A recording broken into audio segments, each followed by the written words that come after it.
If I ask people to give me examples of whole grains, most of the time people can only think of one thing: whole wheat bread or whole grain bread. That's all they can think of. They can't even think of what is a whole grain. And so that's why I wanted to familiarize you with these different types of grains and teach you more about why they're beneficial. Welcome to Veggie Doctor Radio. I am your host, Dr. Yami, board certified pediatrician, certified lifestyle medicine physician, certified health and wellness coach, author, speaker, mother, wife, and human being. I passionately believe in the power of diet, habits, and mindset in sparking and sustaining well-being and joy in our lives. This podcast combines expert interviews and thoughtful monologues to explore plant-based nutrition, lifestyle medicine, parenting, mindset, and other exciting and fun topics. I hope that these episodes inspire you, uplift you, and equip you with the knowledge and tools to live your best life. Are you ready to get started? Let's do it. Hello, veggie lovers, and welcome to a solo episode of Veggie Doctor Radio. Today, I'm going to talk to you about whole grains. That's right, because I felt like this when I was a Food for Life instructor and I was teaching cooking classes. This was one of the categories of plant foods that I think a lot of people don't know that much about. Beans, I covered first because that one's a priority and I feel like people don't have familiarity with cooking beans. But whole grains is one of those things that I think is completely misunderstood. Before I talk more about whole grains, I want to thank Courtney Bullstrom. Thank you so much for helping me do some of the research for this episode. I really appreciate it. And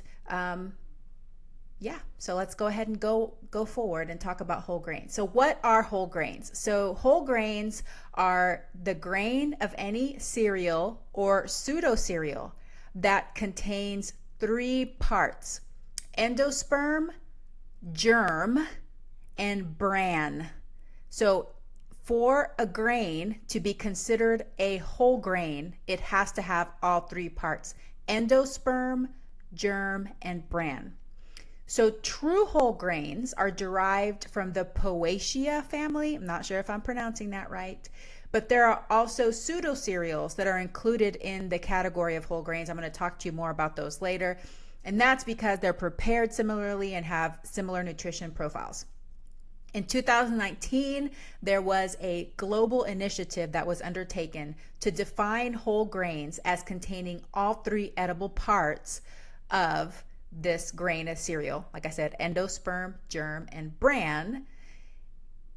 So in order to be called a whole grain, it has to have all three parts, even if it is minimally processed, like it's broken down, made a little bit, easier to cook and digest. It has to have all three parts relative to the intact kernel.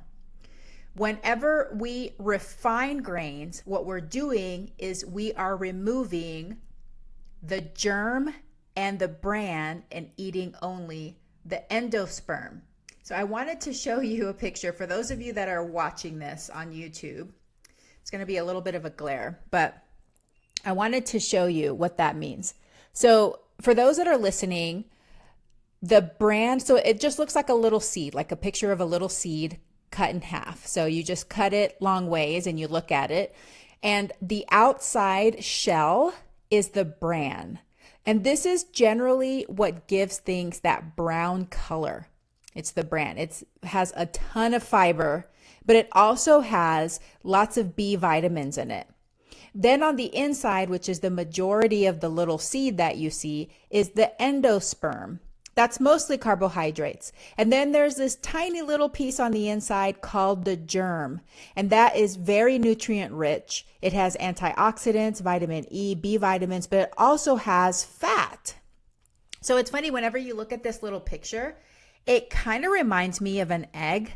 So you know how in an egg you have the shell, then you have the white part, then you have the yolk. So the germ is kind of like the yolk because it's got fat, it's got nutrients, and then you have the endosperm, which is the majority of like that white part that's mostly carbohydrates, and then you have the bran, which is the shell, which is protective, has fiber. Now, a lot of whole grains also have a hull on the outside that's not edible. So the parts that I'm describing are the edible parts of the whole grain. We can actually cook these and eat them. The whole, that's not edible. So we usually remove that prior to cooking. So that's not part of the whole grain that I'm referring to. That has to be removed before we can eat it. So like I said, when we refine grains and we make refined flours, refined grain products, we are removing both the germ and the bran. However, that removes the majority of the nutrient dense parts of the grain. So you're removing the majority of the fiber, the protein, the fat, iron, B vitamins, and vitamin E. And one of the reasons that they do this on purpose whenever we are producing food to be packaged is because the germ has fat in it. It is rich in fat. And fats are more likely to go rancid. And so they take that off so that it can be shelf stable for a longer period of time. But they strip so much of the nutrients away that then basically you have this low nutrient food that's left. Because of that, and because that can cause nutrient deficiencies, if that's the majority of what you eat, they started enriching food. So there's this term called enriching or enriched. I talked about this when I talked about the Nutrients of Concern series last year in 2020. I didn't know any of this until I started researching it myself.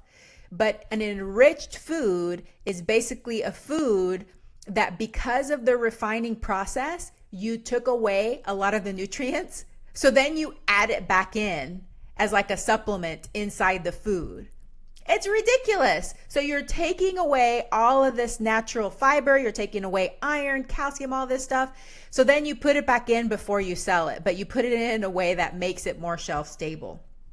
So if you see that term enriched, it means that vitamins and minerals have been added back into the product because they were stripped away during the refining process. So humans have been consuming grains for over 17,000 years. And I saw this really cool anthropological study that you probably heard of from the Medical University of Vienna in 2014. So they did some cool studies on some bones they found from ancient gladiators. They evaluated their teeth and also their bones, and they found that they ate a mostly vegetarian diet and they ate grains and beans. So these gladiators were often known as barley eaters because they ate a lot of barley because it was the less expensive grain that they could acquire. But they were gladiators. That's what they did for a living. They were like these strong men that fought things, and they were subsisting on a predominantly vegetarian diet with a lot of beans and grains. They even did this thing which they were surmising from the studies that they would drink this substance from the ash of plants, basically, so that they were basically trying to get even more calcium and iron out of the foods, like this drink that they would have, like a recovery drink. It was like the ancient recovery drink. Super interesting. So we've been consuming grains for a long time, 17,000 years. And there are approximately 22 whole grains in the world, but under those there's different varieties. For example, brown rice is a whole grain, but under brown rice you have volcano rice, which is a pinkish rice. You have red rice, black rice, long grain, short grain, sticky rice, so there's all different varieties of rice under the category of rice. What are the common whole grains that we see here in the United States, in this country? Barley, corn, millet, oats, rice, rye, sorghum, teff, which I would say teff is not commonly seen. I know about it because my son's Ethiopian, so I'm more familiar with it, but you may have never even heard of teff. But they are starting to put some of these less well-known grains here in the United States into other foods, into other processed foods, so you may see it if you're reading labels. Triticale, I think it's pronounced triticale, which is a cross between wheat and rye, wheat and wild rice.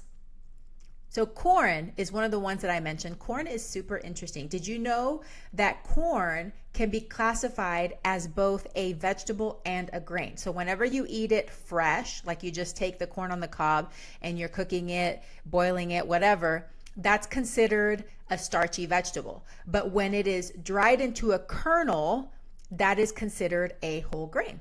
Super cool. So speaking of wheat, there's all kinds of varieties of wheat. Wheat is one of the most common or the most common grain that we consume in the United States, but there's all different kinds of varieties, and you may have never heard of any of these before. Spelt, emmer, farro, einkorn, kamut, durum, bulgur, crack wheat, and wheat berries.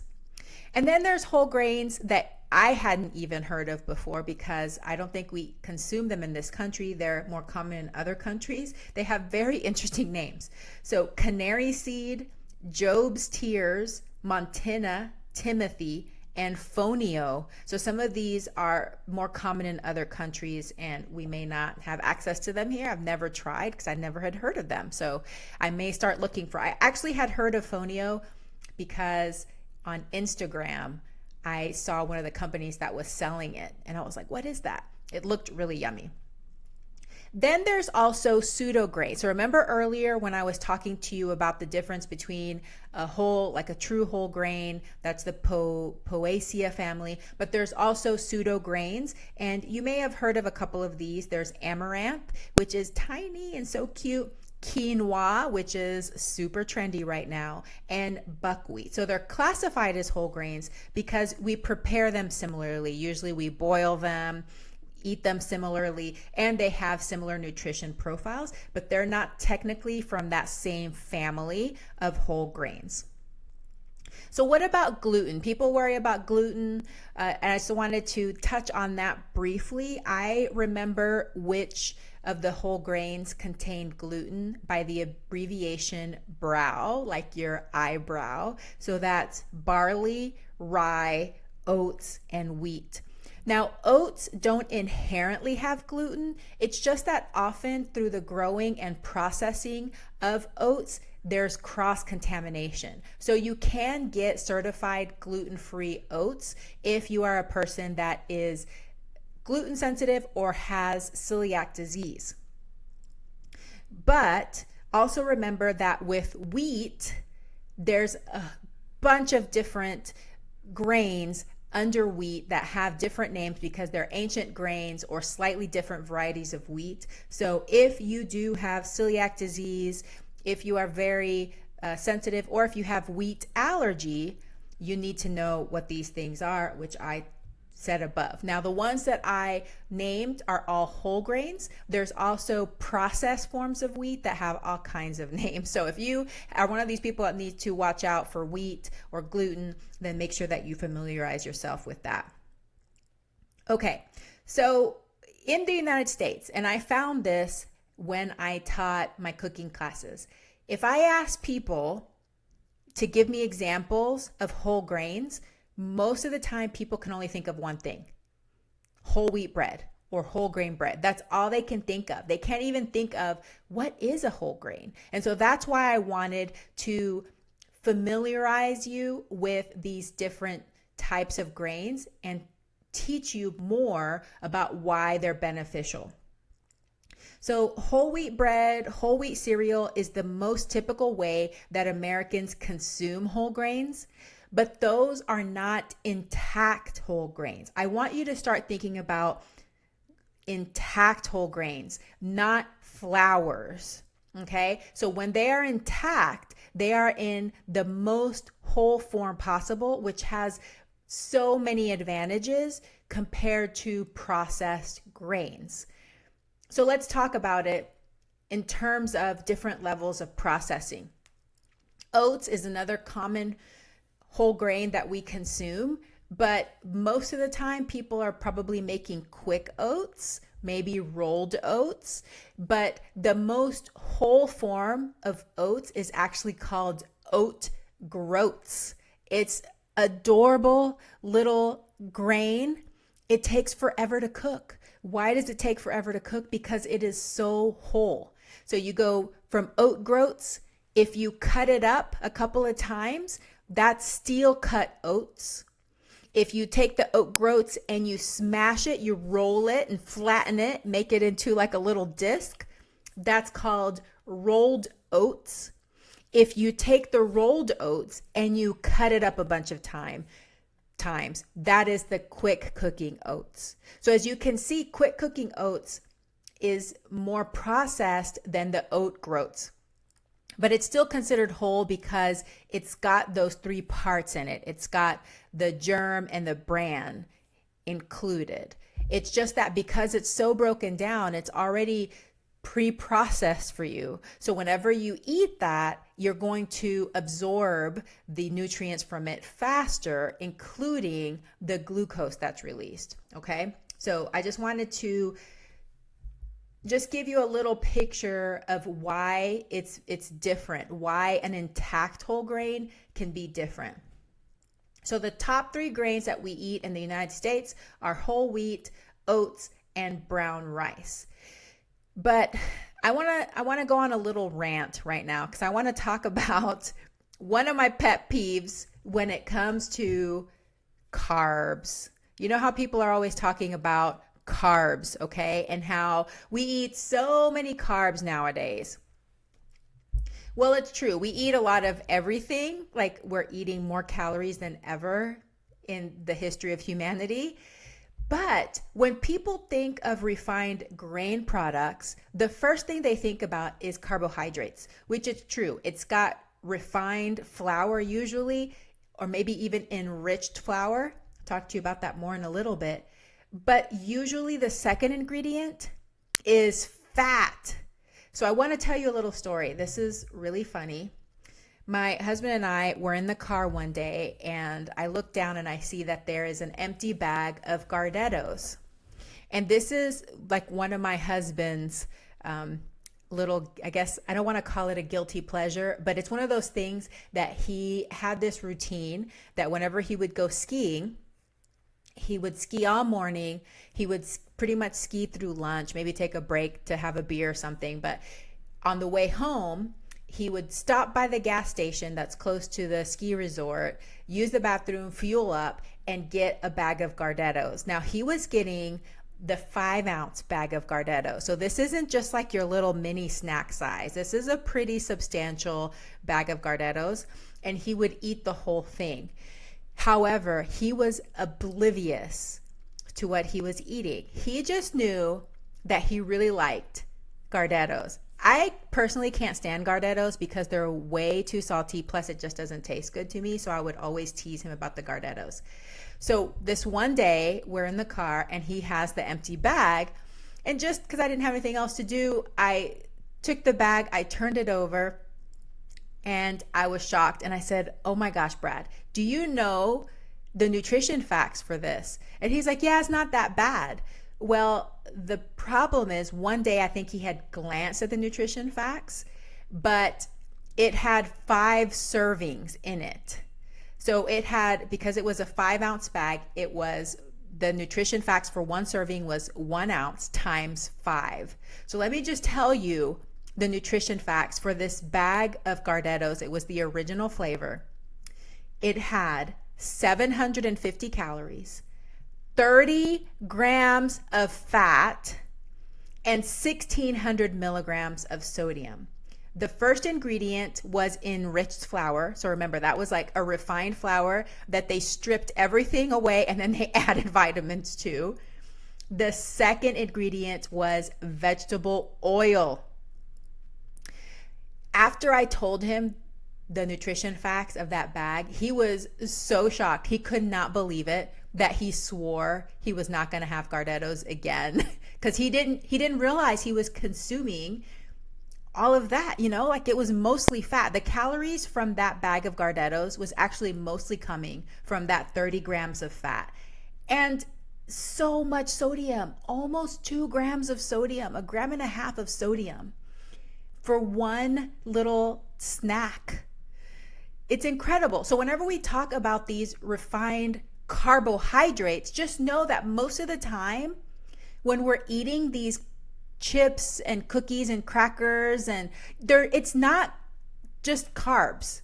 It's mostly fat and lots of salt and sugar. So I just got curious and I started looking at nutrition facts for different other common snacks that we eat. And of course, I wanted to look up Goldfish Crackers because I feel like that's like the perpetual snack of childhood is the Goldfish Crackers. It was pretty much the same. So about the same amount of Goldfish Crackers, about 5 to 6 ounces, 700 calories, 30 grams of fat, 1,250 milligrams of sodium. So at least it had a little bit less sodium, but very, very high in sodium. Plus Goldfish Crackers have real cheese in them. It has, milk products. So it also has cholesterol. And I know adults who eat Goldfish Crackers, and you can't just usually stop at one handful, So remember that these processed foods are refined. Part of the reason that they refine them is so that they can be more shelf stable. But because they take everything out, they taste awful. So they have to put a bunch of stuff in, including fat, salt, sugar. Ritz crackers, I looked that one up because that used to be one of my favorites from childhood, and I know why it used to be one of my favorites, because not only did it have very similar amounts of fat and salt, but it also had sugar and high fructose corn syrup. So yum, those were hitting my bliss point because it had the sugar in addition to the fat. I don't want my sugar unless I got fat with it. So anyway, I want you to start thinking about refined products, processed, hyper-processed, ultra-processed products as having all of these things. Added sugar, added salt, lots of added fat to make it really, really yummy and delicious and hyper-palatable, okay? So I don't want anybody walking around blaming carbs on anything. Whenever you're talking about Gardettos or Goldfish Crackers, that is not carbs. That is a refined grain plus a bunch of fat and salt, okay? So end of rant. Thank you for listening to my TED Talk. Okay, so let's talk more about whole grains because we're 20 minutes in and I still haven't talked to you about why I want you to eat them. They're health promoting, they're delicious, they're satisfying, they're so yummy. So what are the healthful components of whole grains? Fiber, when it's intact whole grains have fiber, they have phytonutrients, they have minerals. They're high in resistant starch. Remember when I talked to you in the bean episode? These feed our gut microbiome. Our gut bacteria get so happy. Oligosaccharides, lignans, which are so good for our heart, decrease risk of cancer, phytosterols, and antioxidants. So they are so health promoting. What are the health benefits? So studies have found that 3+ servings of whole grains per day reduce cardiovascular disease and mortality by 30% over 10 years. That's amazing. Diets high in whole grains have been shown to decrease LDL cholesterol, triglycerides, and blood pressure while increasing HDL cholesterol, which is your good cholesterol. They also make you feel more full because they make the emptying of your stomach go slower. So you have food in your stomach longer, which helps you feel more full. It also increases your insulin sensitivity, so your insulin works better and controls your blood sugar better. They decrease cancer risk by 34% when compared to diets that are low or have no whole grains in them. And 17% reduction in colorectal cancer with 90 grams of whole grains, so about 3 ounces of whole grains per day. 3 servings per day is associated with 32% decreased risk of type 2 diabetes. So we talk about grains, we talk about carbohydrates, but just please know that in this country, most people are not eating intact whole grains. And whenever you eat intact whole grains, because it has so much fiber, because it's, in this shell, in this bran shell, our body breaks it down differently. The sugar rises slowly. It's not the same thing as whenever you eat this enriched, refined flour product that immediately just gets released into your bloodstream. Okay, it's different. So people get confused because they think, oh, whole grains, that's really high in carbs, it's got to be bad for diabetes. No, because you're not eating intact whole grains. So start eating intact whole grains and see how that affects you. It's going to decrease your risk of diabetes. But for people who already have diabetes and might be trying to manage their diabetes better, or potentially even reverse type 2 diabetes, you want to stick with the intact whole grains. They're satisfying, they taste delicious, and with the fiber, the amount of sugar that gets released into your bloodstream is going to be less over time. Okay, so those are the health benefits. What are the nutrients that we find in whole grains? Protein. Again, protein. Remember that protein is found in all whole plant foods, including brown rice. It's there. But if you take the bran and you take the germ away, your protein content is going to go down. So that's why you want to eat them in whole form. So there's protein, there's antioxidants, minerals such as magnesium, manganese, zinc, copper, iron, selenium, B vitamins. That is why whole grains are so good for your bones as well, and why these ancient gladiators were eating their beans and their grains, because it was good for their bones. You need all of these different minerals and vitamins to act alongside of calcium to help make bones strong.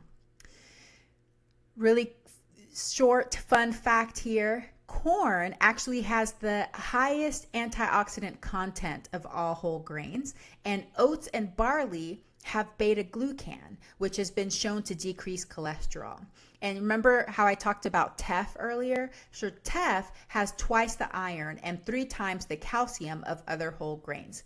In Ethiopia, they use teff to make this sourdough pancake called injera, and this is what they use to eat their food. So it's kind of like teff is to Ethiopia as corn tortillas are to Mexico, where you know how you can use the corn tortillas to get all the yumminess and all the soupy, stewy stuff and put all your things inside and eat it. So that's how they use injera, which they use teff to make injera, but it's fermented. So we'll talk about that in a little bit, about fermentation as well.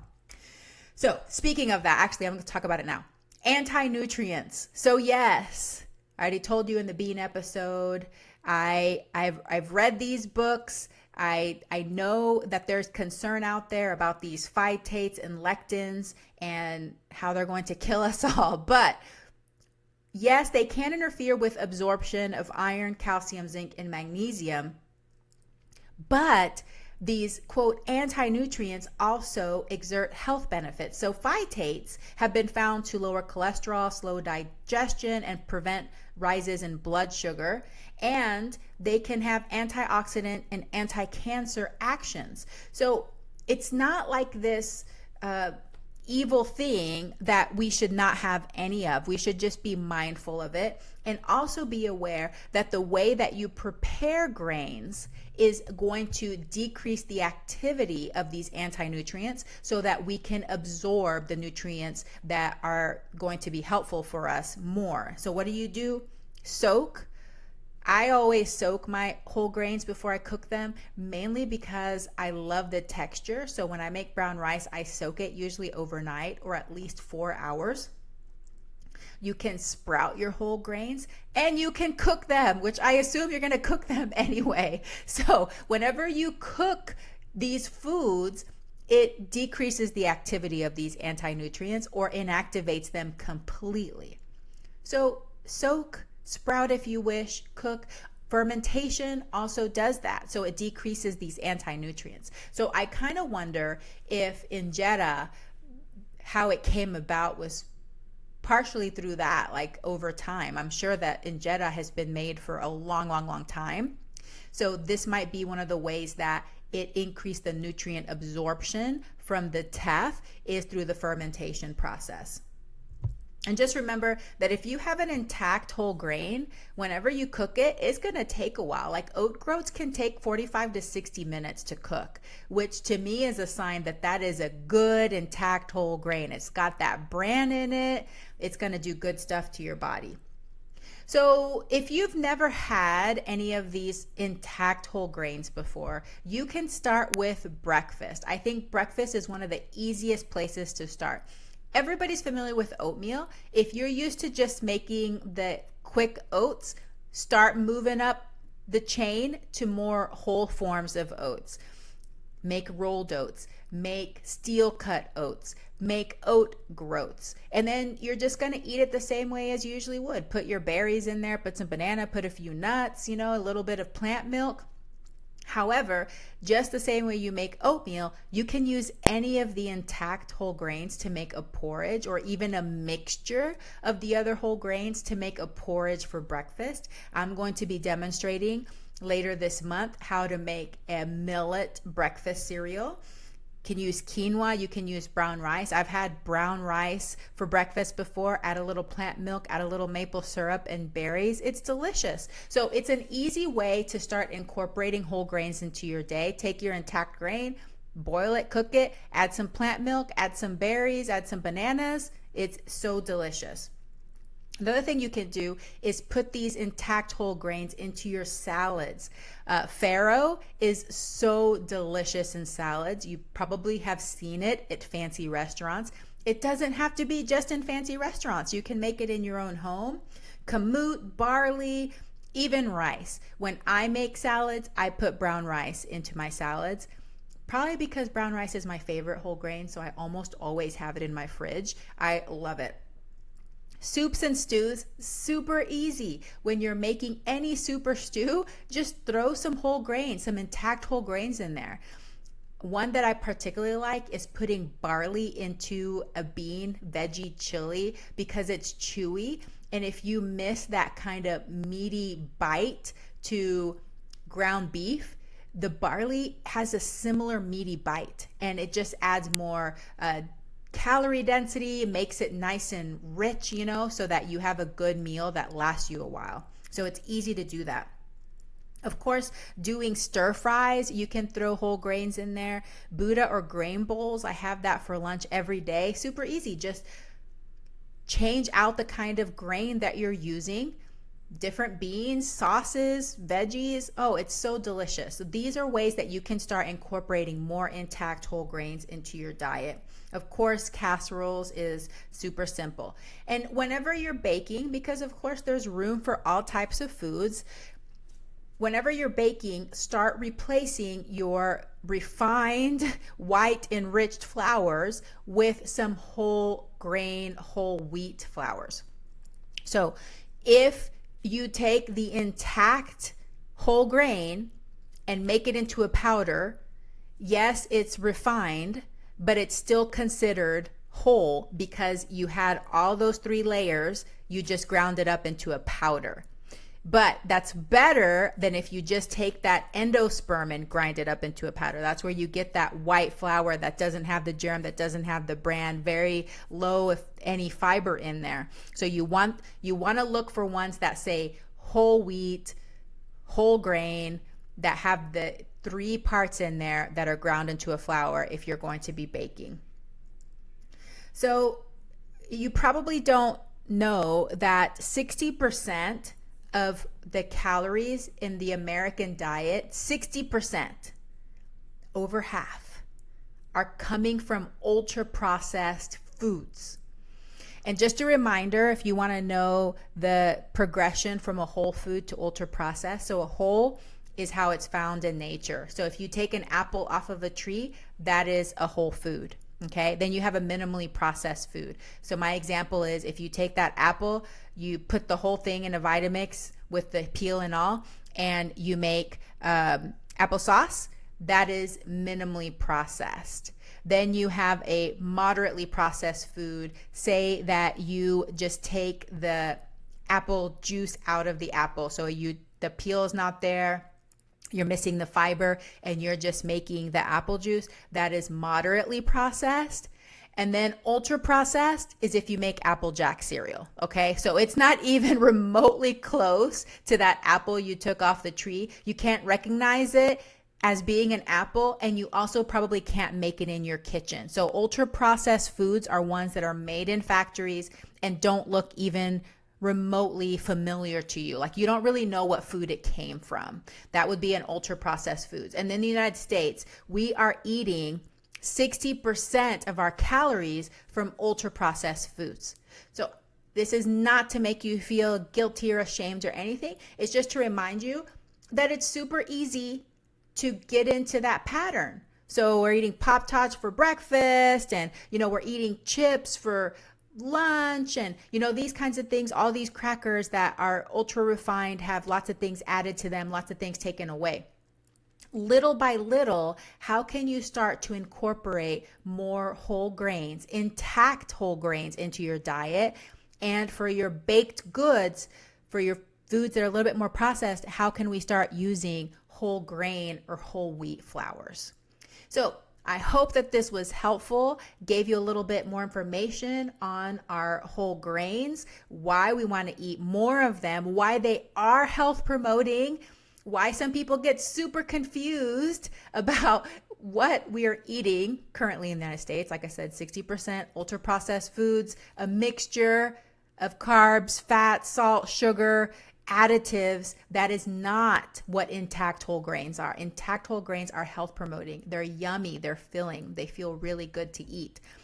So which one are you going to try? Which one is your favorite? Mine is brown rice. I love it. Long grain specifically, long grain brown rice.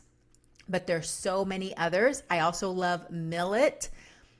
Go to your grocery store, go to the bulk section. This is where you're going to find most of these intact whole grains and just try it out.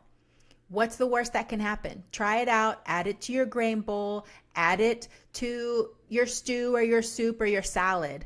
Let's see how it goes and have it with your kids for breakfast. Let's make millet breakfast porridge together and we can try a different whole grain together.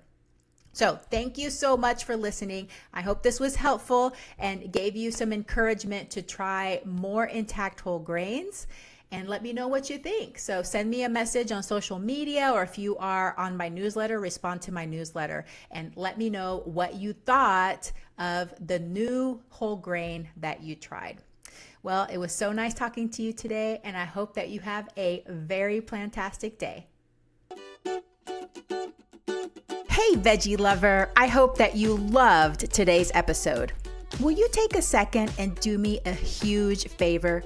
Please subscribe to my podcast so that you never miss an episode. You're the reason I'm here, and I want to share it all with you. Thank you for listening and have a plantastic day.